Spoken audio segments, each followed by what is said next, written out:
siosha. Kwake Yesu nasimama, ndiye mwamba ni salama, ndiye mwamba ni salama, ndiye mwamba ni salama. Njia yangu iwe ndefu, yeye hunipa wokovu, mawimbi yakinipiga, nguvu zake ndizo nanga.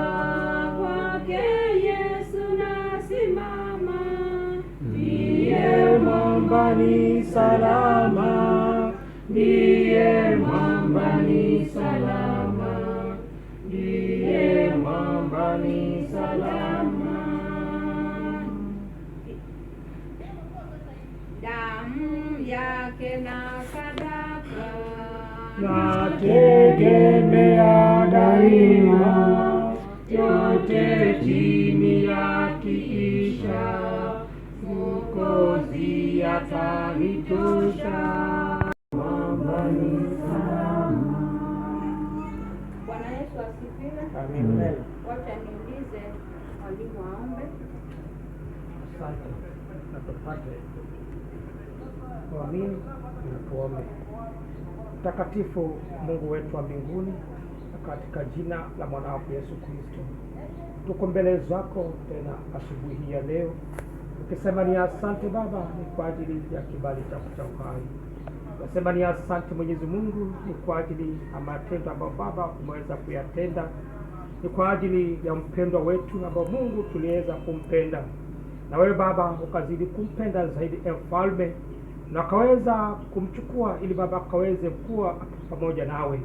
Tuko mahali hapa tukiwa na majonzi Jehova, tuko na maswali mengi Bwana wa Mungu, lakini tunajua ya kwamba kazi yako haina makosa Mfalme.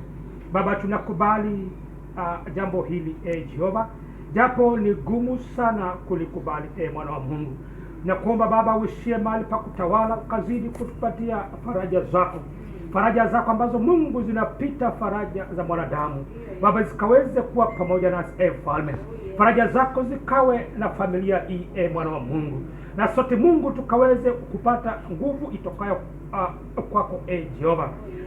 Jehova tukijikabidhi mikononi mwako sasa, tunaenda kwa sasa tukisambaratisha nguvu zake zote, tukilaani kila mipango ile ya shetani katika jina la Yesu Mwana wa Mungu. Na Baba kaweze kutawala Jehova, na Mungu Baba jina lako Mungu likazidi kuinuliwa, amani yako Baba ikawe pamoja nasi, na Mungu Jehova tukapate faraja zako, na jina lako Mungu likaweze kutukuzwa. Ni kwa Kristo Yesu tumekuomba, amen.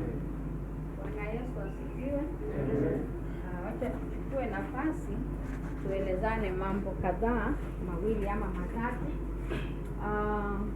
Mambo ya kifo hayazaoleki, lakini tunaambiwa tujitie nguvu, kwa sababu mwanadamu aliyezaliwa na mwanamke